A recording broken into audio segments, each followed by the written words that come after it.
So this is, automating security RightScale way. Look, ma, no hands, some type of little catchy. I'm Phil Cox. I'm the Director of Security and Compliance. I have contact information at the back. If you have any questions after this at any point in time, you can send email to thesecurityguy@rightscale.com and it comes to me. Or if you forget the and just securityguy@rightscale.com, it'll come to me. Agenda, we're going to talk about what are the risks. This is about automating security. I started with RightScale in June. I have a fairly decent background in consulting and kind of doing a lot of this stuff. We're going to talk about risks, philosophy, pieces and parts, why RightScale shines, and then kind of my crystal ball. So the biggest risks. So one of the things, right? We all hear, cloud computing, security of cloud computing. That's the biggest hindrance. Well, the reality is that cloud computing isn't the problem, right? There has not been an exploit in 2011, probably the year of all exploits, that exploited cloud computing. It's all about, right, poor application security, right, poor system configurations. The Windows, a few months ago, Windows RDP, big exploit, right? Why? Well, because people had RDP open with administrator with a well-known password. Right? It's none of this bad stuff. It's about poor sysadmin. This is just, it's hard to see, which is too bad. But this is from the Verizon data breach report. None of these things. This is malware, hacking, social, misuse, physical. I'm not sure. I can't even read that. And environmental. None of it says cloud. Error. What's that? Error. Error. Yeah, error. Yeah, errors. So in the sense that the point is that what we need to do to automate security, right, is we need to automate sysadmin. Right? And when we think about this stuff, how do we need to do this? We need to protect data in transit, at rest, and in process, right, which is kind of interesting. And again, if you think about this as you're doing it, you can figure out where you're at. So in transit, why do we care about data in transit? Everybody probably knows. I'll, kind of run through it. Big thing is we care about people sniffing stuff for the most part. Some things like HIPAA, right? We care about data disclosure as well as modification. So we may care about modification in that as well, injection, things like that. And common solutions are SSL, TLS, VPNs, app level encryption, whatever you do. So, right, we got to think about how do we protect data in transit? What do we do at rest? Right? Data sits there at rest. Again, disclosure, modification, the risks. Somebody gets into an instance and a guest and exposes the data on a file system. The big one everybody cares about, right? Cloud provider, access to ephemeral storage, right? That's the one. Why is the cloud provider why is it cloud secure? Why is cloud computing, less secure than your data center? Oh, because the cloud provider has access to the data, right? I don't know whether the Amazon guy talked about it, but it would be interesting to see if, I'd like to see a hacker actually be able to get to the data that's on an EBS physical disk. Because they have some hashing mechanism by which EBS does this, and disks are kind of like nothing, right? The ability to find data there is almost impossible, right? Cloud provider access to other storage, right? Common solutions, protection by operating system, file system controls, encryption, right? And key management, right? Lots of people do encryption well.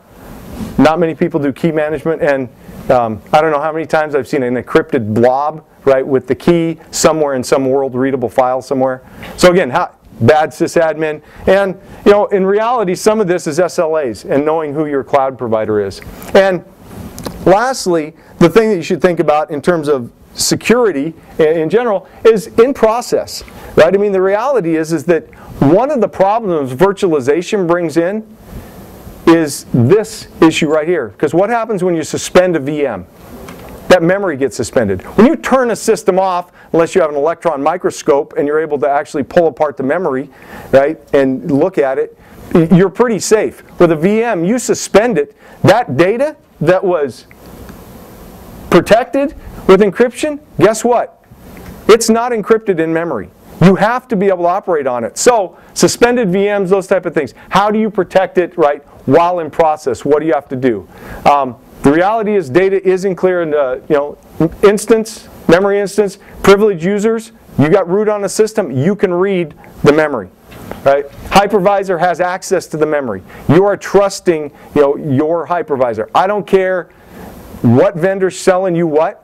If you've got a hypervisor and there's a virtual machine running on it, that hypervisor has access to everything on that virtual machine. Right? You have to consider that when you're deploying this stuff.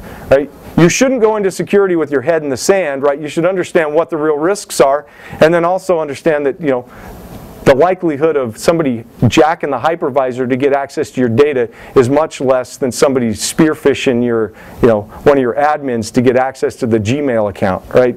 There's much easier ways to hack stuff. Protect the system that it's processing, protect the hypervisor, and limit administrative users is really the only way to protect against this type of process. So that's kind of the overall, what do we have to do? From my standpoint, and this is going to this doesn't sit well with a lot of people, let's take cloud out of it. Right? This is about good sysadmin. Right? I am a proponent of just good enough security. You should not spend a dime more than you need to on security. Security is not something, right, that is an end in and of itself. Spend what you need to, but, right, what is just good enough, right?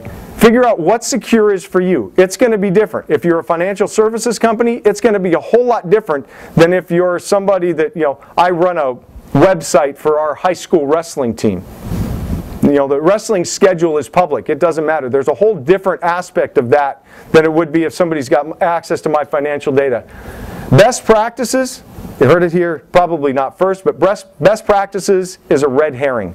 There is no such thing. There are standard practices, and then there are things that you should do. So don't try to implement best practices. Find out what's good enough for you, and then do some type of standard practice as a baseline. So, what is security automation? I love this quote, right? And everybody should remember it. When I use a word, I mean just what I choose it to mean, no more, no less. Humpty Dumpty. Right? So when we're talking about security automation, it may mean a plethora of things to different people. From our standpoint, what we're going to talk about today is building instances that meet your definition of security, identifying running vulnerabilities on instances, or identify vulnerabilities on running instances, and patching those vulnerabilities. To me, if we can do that, right, we've automated much of the security aspects that we need to do. And here, this is the slides will be available. This is just a reference. If you wonder, why should I care about baselines? Why should I care about vulnerabilities? Why should I care about patch management? Right? HIPAA, ISO, PCI, NIST, HIPAA, ISO, PCI, NIST. These are all kind of relevant requirements from those, if you have to justify why those things matter. So building an instance, right? Building instances that are secure. We start with this, right? Starts with the application design, right? How many people have heard, right? Infrastructure as a service, right? Nobody cares about infrastructure. It's all about platform, right? Platform as a service. It's all about the application. So you have to start with an application design. I would argue that if your application is a piece of cheese, I don't care how secure your systems are, you're going to get broken into. It's not going to matter. So part of this is building instances. Start with a good application design, right? Know what systems will do, and build them accordingly. And we'll talk a little bit more about these, the details of data in transit at rest. So we're thinking about data in transits. How do you handle the key material for SSL and TLS or data encryption? What are you doing for your key management? Right? Do you store it in the file system or do you store it in memory? Right? There are pros and cons to doing it each, and ideally, or interestingly enough, right, you can do either of those with RightScale. Most of what we'll talk about is that you can implement some of this with RightScale, some or all of it. What requirements for data at rest? Do you need a runtime, at rest security or offline? Is it in a database, right? Will you use database security, or you have to do it at the application layer? Does your database support this? If at the app layer, how do you manage keys? All right, data in process. Do you have to protect it, right? Do you rely on that data, right, being completely secure 100% of the time? If you can have no, if there's no room for error or no room for unencrypted data at a third party, say a third party, then can anybody guess what your only solution would be? If you can't have unencrypted data residing on an instance that you don't own, what's the cloud solution for that? Bueller? Anyone? Private, Right? Private cloud would be, because why? Oh, then you own the piece of hardware, you can do that. But again, these are considerations that you have to have. Right? If that's a requirement for some reason, then you've got these, you have to design it so you can actually utilize a cloud application or a cloud design that meets your requirements. Data in process. Right? This thing, do you have to protect the data in memory and process? Right. This thing requires heavy lifting. Right? I don't know anybody that does this well. If you have this requirement, the only thing I know that you can do is have a private cloud and meet basically what a typical data center would give you. Right, if you had a private data center.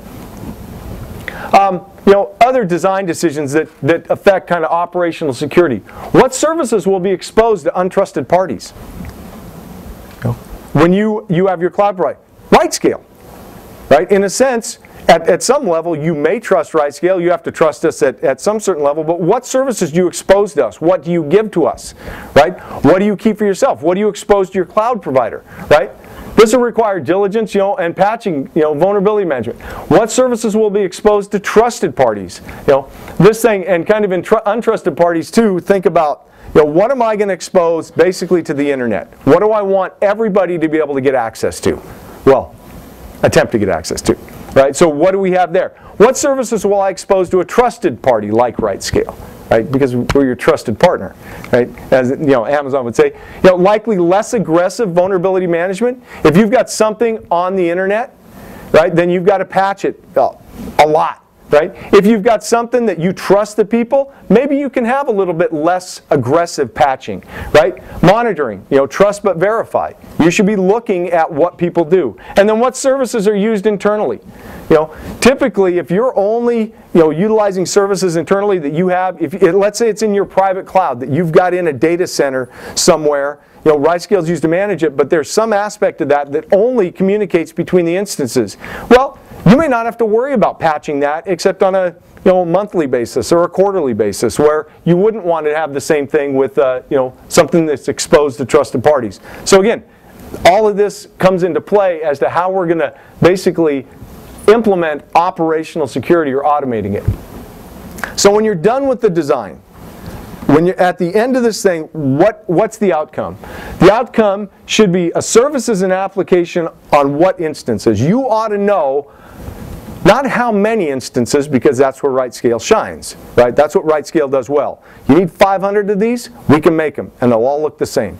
Right? But you should know, oh, this type of instance, this is the service that's running here. These applications will be used on these instances. This is how we do it. Network and application flows. Nobody does this. This right here is the key to security. If you don't know this, you cannot be secure. Right? You need to know what ports, protocols, and directions. You need to know what your applications communicate. And most people don't talk about this stuff. It's like, oh, we'll patch it. We'll put up firewalls. We were talking about ingress and egress filtering in, at Amazon, whether you use VP. All right, if you don't know what these things are, right, and who's supposed to talk to what, you can't do the firewall stuff. Most people use defaults, and then you have problems. And then roles that are required. Roles for people. And that's what I'm specifically talking about. You need to know who's going to be your security administrator in a RightScale context, right? Who's going to be admins, who's going to be observers, actors, those type of things, right? Because once you have that, now you can go about implementing the design that you need. So this is where, from my perspective, RightScale shines, right? We can be used, right, to ensure that poor system and application configurations are not what cause you to lose data or your systems to be compromised. Why? Because we've got this design, we know what we need to do, we take the time to implement it once, right, to make sure that it works, right, and then basically you keep it in RightScript, you keep it in the server templates, and as we deploy it, they're all deployed the same, right, so we've got that, right, use RightScale to require data be transmitted securely. You don't have to worry about whether somebody forgot to put the SSL cert on the box. It's automated, right? And yeah, you can do this by hand, right? People have done this for years. Expect scripts and all this other stuff, but it's hard to do. But require data be stored securely. right? The Trend Micro's an ISV that we use. They have a thing called Secure Cloud, right? EBS encryption, right? That's one mechanism that you can. Oh, we need to have that. We can implement that on our system. Sure, the systems are appropriately patched and configured to minimize exposures. If anybody was in here, probably probably heard Carson's talk on Cloud Passage, right? Implementing patches. We're going to actually talk about a way to do this without any ISVs.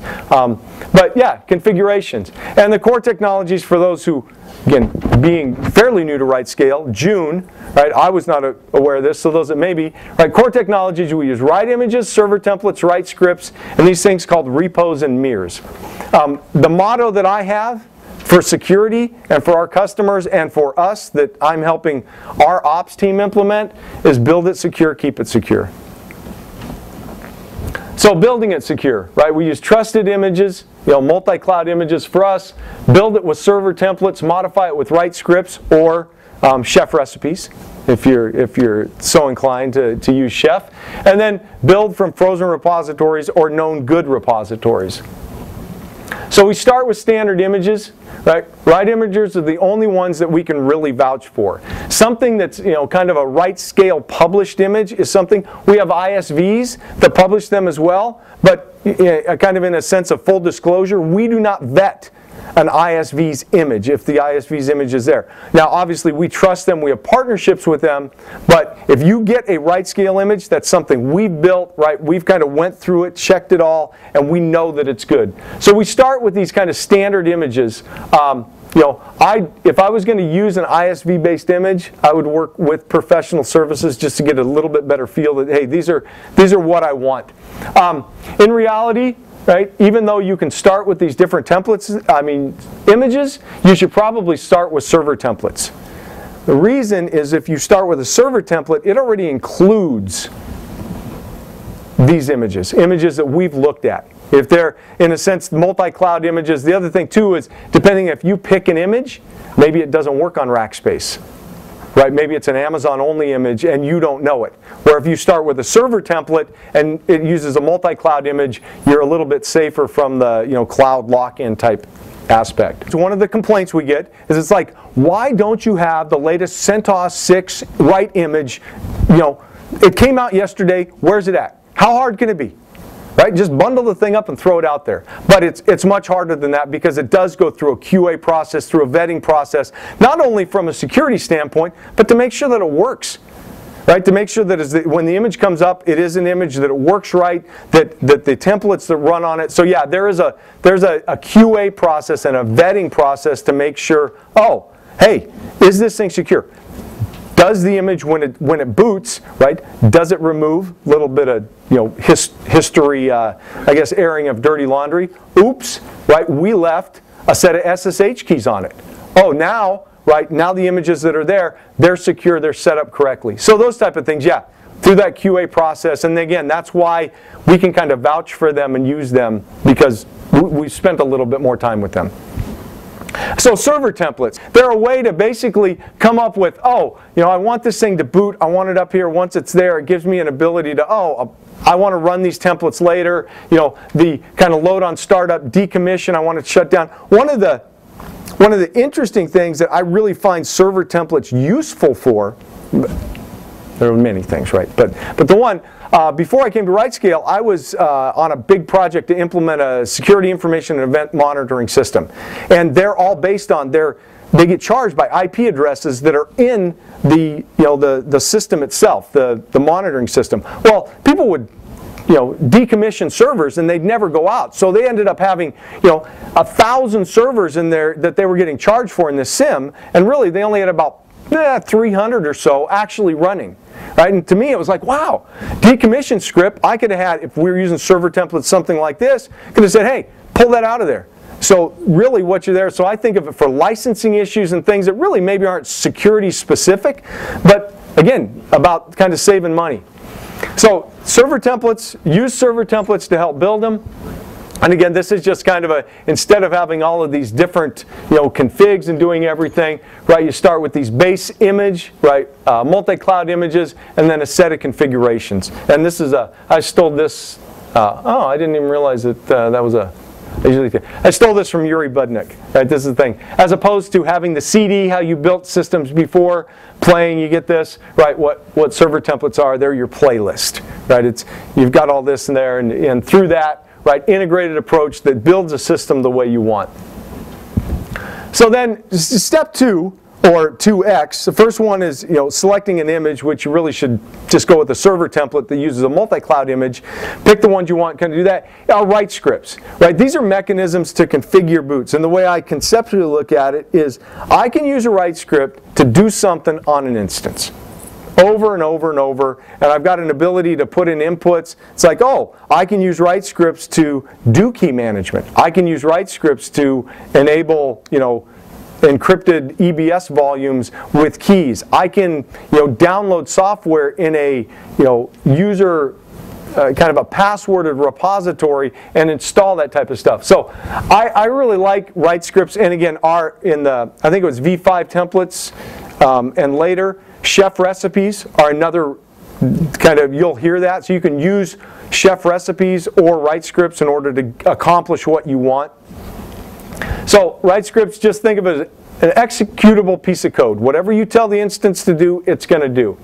It consists typically of a script, Bash, Ruby, Perl, PowerShell, and now Chef, attachments, packages, and input parameters. So again, a great way to kind of set this up. On server templates, one thing you should do if you're kind of security conscious or you care about security or you're security inquisitive, go to varcache RightScale. If you look in varcache RightScale, that's where write scripts and stuff that can be run on the server, right, exist. Chef recipes, cookbooks, things like that. You should, look at stuff like that. You should go in there. I would strongly encourage all of you on your instances, go to RightScale. And make sure you don't, I'd look at it to say, hey, does this seem reasonable, right? Are the permissions right? Remember, these scripts are going to be run by a process that's running as root, right? So that type of thing, again, look at those things. That's where it sits. That's where they're at. So if I was doing a file integrity monitoring tool on an instance, while our write scripts are updated in a sense, I would actually be looking at this directory. Right, I would want to know when things change in there because that's the place, right, where you could have some problems on your instance. So write scripts are a mechanism by which we can cause things to happen. I want to tangent off here. It's because this is not something that RightScale does. This is something that you need to have. And I think it was a guy in another room. The data pipe talk was on Alert Logic. I think that's their SIM vendor. You need to. RightScale does not by default, right, do any security event monitoring on your logs. When your instance comes up, they end up going to what we call as a lumberjack server, your syslog or kind of Windows events, end up going to what we call a lumberjack server, and they're there.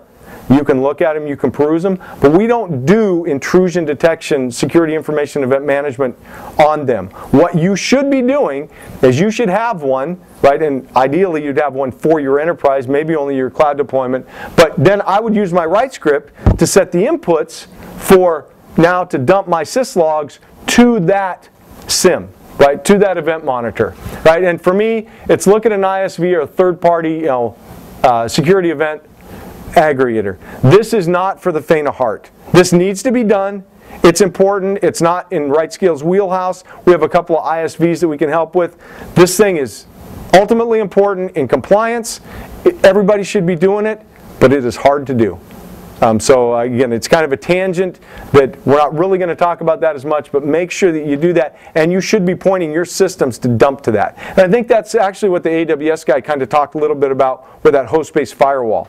When the comment was, hey, can you give us your logs? He's like, oh, we can't. We'll pull from there. Right, and then kind of number 3, step 3 is identifying vulnerabilities. This too is out of scope. We are not a scanning vendor writing software company, right? We do management, instance management, IIS. You can roll your own, right? You can go get Encircle. You can use a ISV, port scans and service scans. And what you should be doing, you should have automated tools that do port and service scans, be it Nmap or something else, vulnerability scans, and then application testing. Again, these should all be part of your security automation. The nice part about it, and we have one customer that does this exceptionally well. Right? What they do, they use all the API that their scanning vendor provides them.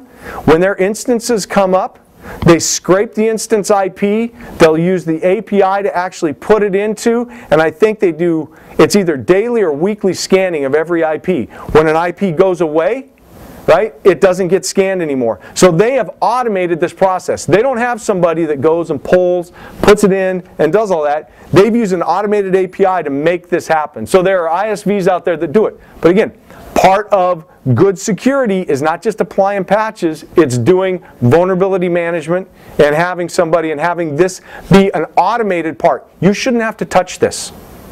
Ideally, right, once you set this up, it should work. Now, I've got a crystal ball thing at the end, right? Ideally, you wouldn't touch any of this, and vulnerabilities would get mitigated, and it would be a great thing. So, but just realize, right? This part right here, and this is the key, right? We've talked about all of this up to here is all automatable.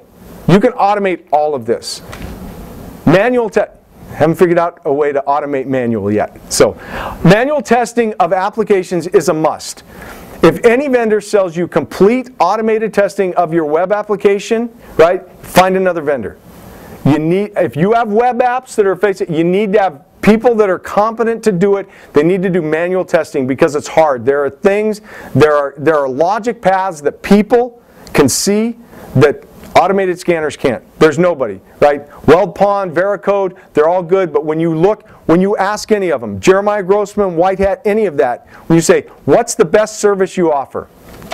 We do some automated scanning, and then we augment it with smart people and do manual testing. So, real important that you do this. Again, it does break the automated portion, but kind of just is what it is. Maybe one day it'll be smart enough. Then 4, patching. Right? Update the operating system, update the application, validate the configuration.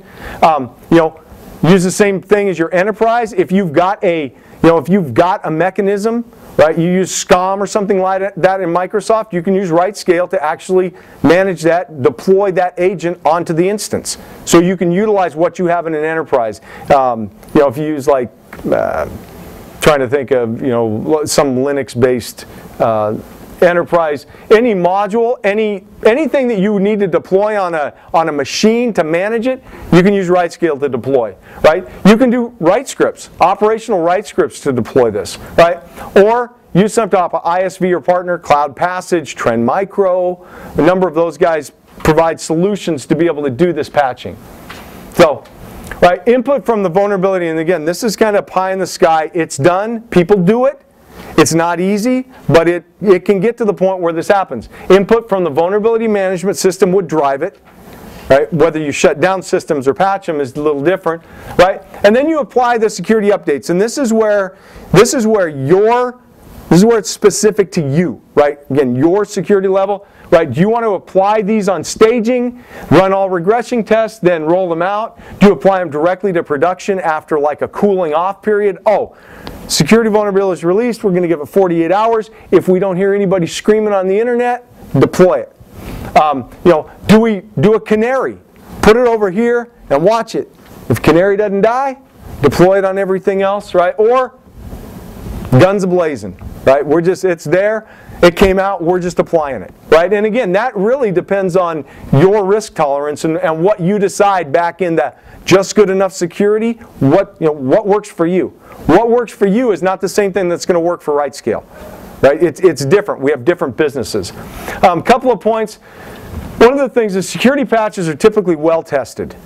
Normally when security patches come out, they're very well tested and they're regression tested, and they shouldn't break things, right? So the bet, especially for Ubuntu, Windows, and like Red Hat Enterprise Linux, those things, is good. Sentus, maybe not quite as well. So you may want to be a little bit less aggressive than maybe one of these other things. And upgrading the kernel is kind of a big deal as well. PV Grub and some of our newer images are going to support that, but there are kind of some issues with that. And again, thinking about, remember we went way back, if something's exposed to the internet, it may be one of these and updating kernels. Something's just exposed to trusted parties, maybe not. Maybe it falls into somewhere else. So Ubuntu security patching, right? This is the specifics of the 2 Linux versions. Windows, can anybody guess how you update Windows? Bated breath.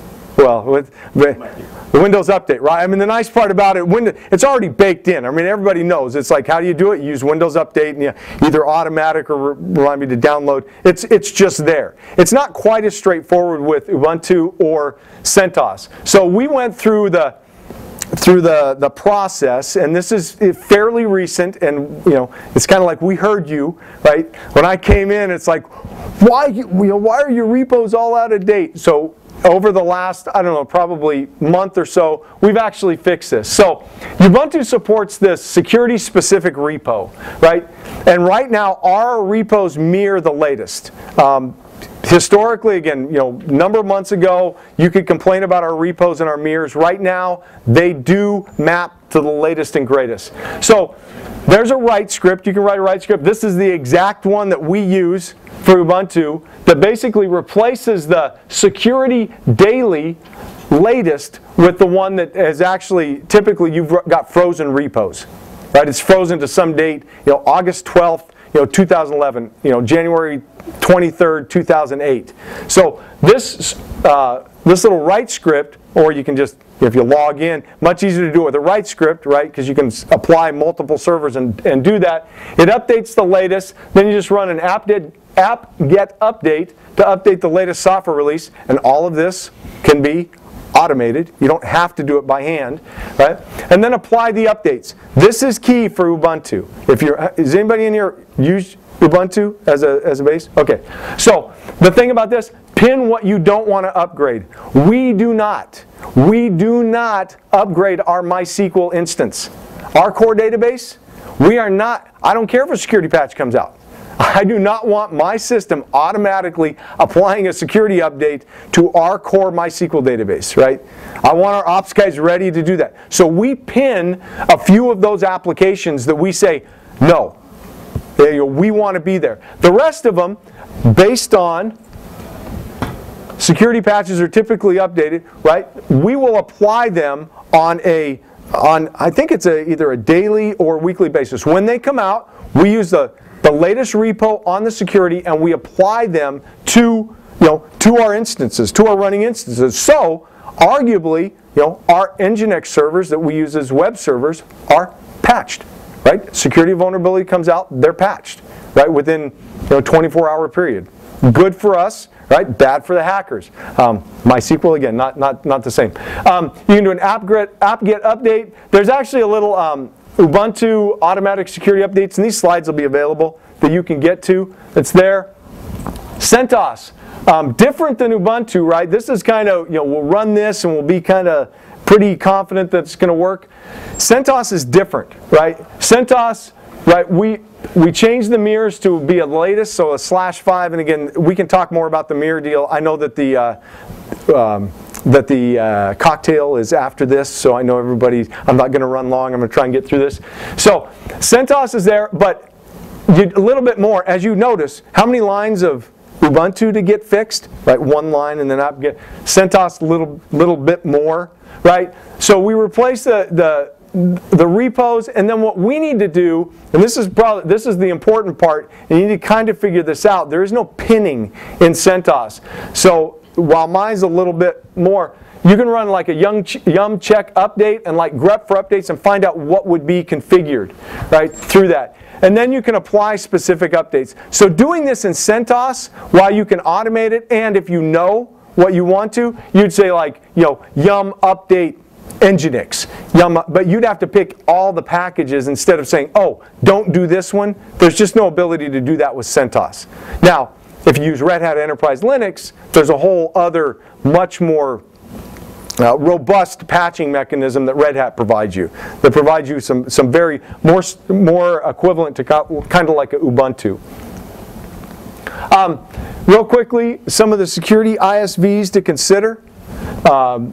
Centrify has this Active Directory kind of identity management. Cloud Passage, I don't know if anybody sat in Carson's talk, but they've got a good number of vulnerability management, security event monitoring, firewall management, and Trend Micro. We've got a server template for their secure data at rest. I actually spent the decent bit of time today talking with Dave Asprey, who's one of their kind of technology guys, and their deep security. We're going to be looking at kind of bringing them in as an ISV2, which provides, they're similar to some of the stuff Cloud Passage gives you, as well as some other log management. That, again, back to the comment about when we were talking about logging and auditing and SIMs, what we want to be able to do is provide customers, if they don't already have one, some ISVs that we've kind of vetted and feel like best of breed, so to speak. So, recap. Automating security. How do you do it? One, design it properly. It starts with design. Everybody knows this, but if you don't design it properly, if you don't start with a good application design, you're not going to be successful. I've been in this industry long enough, I've done it long enough, it's not going to happen. Right? If you just throw stuff up there because you think it's not going to happen. Build it to spec, right? Your spec, right? With right images, server templates, and right scripts. Right? We've got the technology to build, to make it look exactly like you want it to look. Right? So we can do that, but you have to know what it needs to look like. Validate configurations. Again, that's typically using an ISV. If you want to build your own, there's OpenVAS that's out there, other technologies that you can run. But identify the tools, monitor, again, kind of the SIM, right? Patch your systems. If you've got Ubuntu or CentOS or Windows, you should be able to do that in an automated fashion, like we've talked about. And I really do think that ISVs are your friends. In the sense of being able to provide solutions, right, that you don't have to write yourself. So this is my crystal ball. This is where I think things are going, right? I think, is anybody in? So if you're in government space, U.S. government space, right? This is you're probably already drinking this Kool-Aid, but things. Well, it's almost like waterboarding. You're gonna drink it. You don't have a choice, right? It's kind of like PCI and credit cards. You're stuck. Things that are going to help with this automation category. I do like this. It's confusing as all get out. I've tried to read these specs, and some of them are easy, right? But there's this thing. NIST came up with the Secure Content Automation Protocol, SCAP. Next year, DIS is going to require it. You got a system. You got to support this. Right? So utilizing this, and it's made up, even though it's kind of automation protocol, it's actually made up of these services. CCE, Common Configuration Enumeration, that's basically, this registry setting is it's almost like a SNMP MIB. For a configuration, it's like, that way when everybody says, configure the umpty-frats with this, you're talking the same thing.